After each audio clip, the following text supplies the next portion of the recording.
استاد لال حسین صاحب، استاد فضل حسین صاحب رجور والے،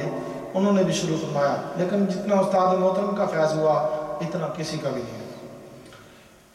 لیکن جتنا فیض آپ سے ہوا اور حضرت کے جتنے بھی آپ کے شاگرد ہوئے، سب سے پہلے نظام تعلیم میں چیدہ چند بڑے بڑے حفاظ کرام جو ہیں، ان میں میرے استاد محترم جناب استاد حافظ عبدالعزیز صاحب، یہ انہوں نے سب سے پہلے، ان کے بعد حافظ فضل کریم صاحب، قاری فضل حسین صاحب، قاری محمد بشیر صاحب، یہ کافی لمبی لسٹ ہے۔ اور اس کے علاوہ سب سے بڑی سعادت استاد صاحب کی یہ تھی کہ درگاہ عالیہ کے صاحبزادگان حضرت قبلہ حاجی پیر صاحب مدظ العالی، ان کی مشیرہ صاحبہ حضرت صاحبزادہ صاحب قبلہ مدظ العالی بھی استاد صاحب کے شاگردوں میں سے ہیں، اور حضرت جی نے انہیں اپنے سے دور نہیں ہونے دیا۔ پہلے آپ کوٹلی رہے داش گلہار میں، اور اس کے بعد دربار عالیہ جیلوں شریف تشریف لے گئے، اور اس کے بعد وہاں سے تبادلہ ہوا تو چوہا چلے گئے اور کنگر بھی رہے۔ اس کے بعد طویل زمانہ آپ خضری مسجد میں رہے، اور اس کے بعد چونکہ بیمار بھی تھے تو وہاں داش شریف کے اگار قریب اوپر حویلی مسجد ہے، وہاں آپ پڑھاتے بھی رہے، اور وہاں آپ نے کافی عرصہ طویل جب پڑھانا بند کر دیا تو پھر دربار عالیہ حضرت صاحب نے آپ کو کمرہ دے دیا اور وہاں پر آپ قیام فرما رہے، بلکہ علالت کے زمانہ میں حضرت کی امامت بھی فرماتے رہے۔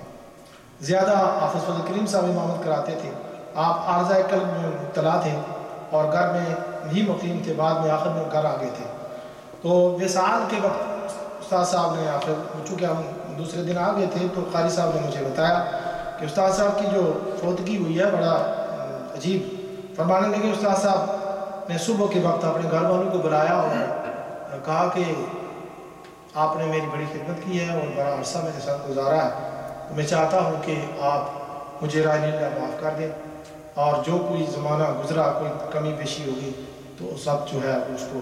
بلا دیں۔ تو آپ کی اہلیہ محترمہ نے فرمایا کہ آپ یہ کیا کہہ رہے ہیں، ابھی ٹھیک ہو جائیں گے۔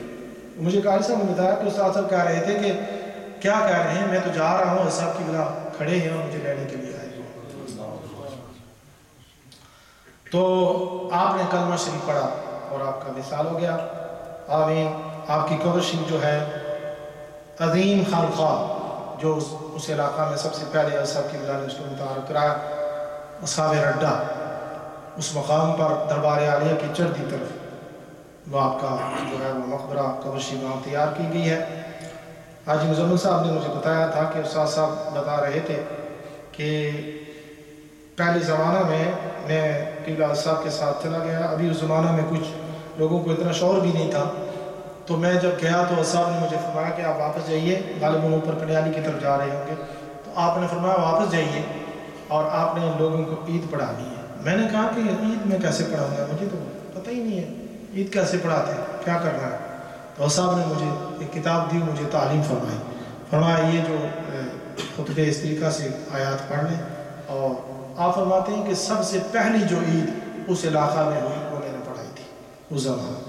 تو وہ زمانہ اور آج کے زمانہ آپ اندازہ نہیں کر سکتے۔ تو اللہ تبارک و تعالیٰ نے آپ کو یہ سعادت عطا فرمائی کہ اپنے کامل مرشد کے ساتھ، جس کے ہاتھ میں ہاتھ دیا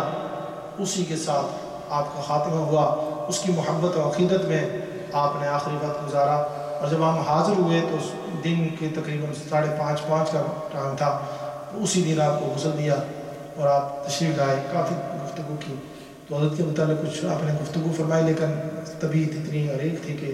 کچھ زیادہ طبیعت گفتگو نہیں فرما سکتے تھے۔ تو کہنے کی یہ بات ہے کہ ہمارے سلسلہ کی پہلی اینٹ، اور آج ہزاروں تقریباً جو ہے وہ شاگرد ان کے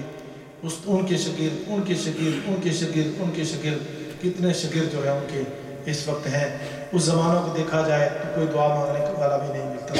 آج الحمدللہ کی نگاہ کرم کا صدقہ کہ ہر گھر میں حافظ قرآن اور قاری قرآن موجود ہیں۔ اللہ تعالیٰ آپ کی قبر پر اپنی انوار و برکات کا نزول عطا فرمائے، اور ہمیں یہ سعادت حاصل ہوئی ہے، اور ختم پاک میں شمولیت الختم شریف کی ادائیگی میں اللہ اس کو اپنے بارگاہ میں قبول منظور فرمائے۔ میں مصعب سے عرض کروں گا کہ مختصر وقت میں جو بھی آپ فیض صاحب کی بارگاہ میں خدمت پیش کرنا چاہیں۔